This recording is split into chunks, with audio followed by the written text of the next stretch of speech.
Hello everyone and welcome in this video about 3D production pipeline in 2024, and we're gonna include obviously the AI element of this production pipeline.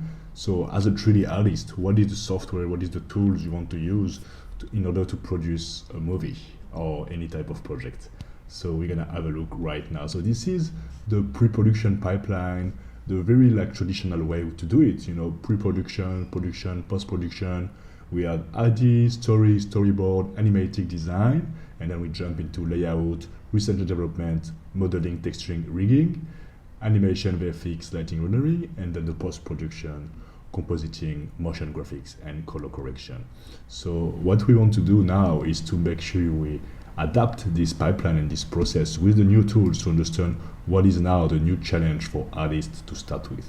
So in order to produce a good pre-production and to have a good idea and a good story, now we have the good old ChatGPT. I think now everybody is now used to use it. You can really ask stuff like, write me a speech about a zombie apocalypse scene, a medieval character, give me more idea about environment look. It can really go deep down into ideas and story, and it can help you write and produce some quality writing and some quality ideas. So that's really the tool you want to use as a story writer and as someone who want to create some very original story and ideas. After that, we jump into the storyboard and the animatic. We have obviously now new tools like text to video, and those text to video are gonna help us to do storyboard and animatic very fast. Obviously they're not gonna be high quality and high ready to produce a movie, but they're gonna help you create a quick storyboard, quick animatic, and put quickly some visual into animation. So thinking about design, we have all the text to image, very powerful, Midjourney, Cable, we have Firefly as well. We have a lot of tools now we can use in your browser, navigator browser, and just be okay, this is, I want a character design, elf, orc, I don't know, any type of weapons, environments, even something more specific, and those text to image can give you some really, really good design. And now when you have the design, the story, and some animatic, you can jump into the production. To the production, we're gonna use Blender, obviously. Blender is free, and it can do pretty much all this production stuff. About Blender is not the most user-friendly in terms of help. If you need help from professionals, as someone who use Autodesk or Houdini as a studio, we cannot rely on some help from the developers. So Blender is kind of the tool you want to use as a 3D artist to do all the production. For modeling, if you want to go a bit more precise into your modeling process, you can use ZBrush. It's going to be really helpful for you to learn ZBrush because it's the sculpting skill you really want to put on your forward to create some powerful character and creatures.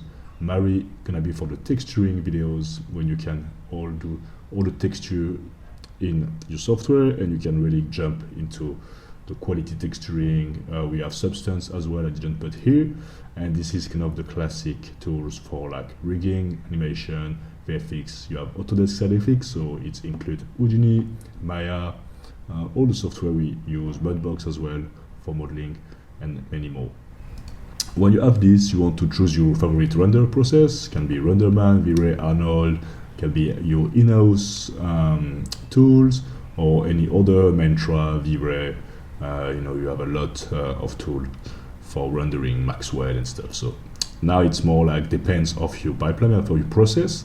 It don't really matter at this point, but that's gonna take in count on your process of creation.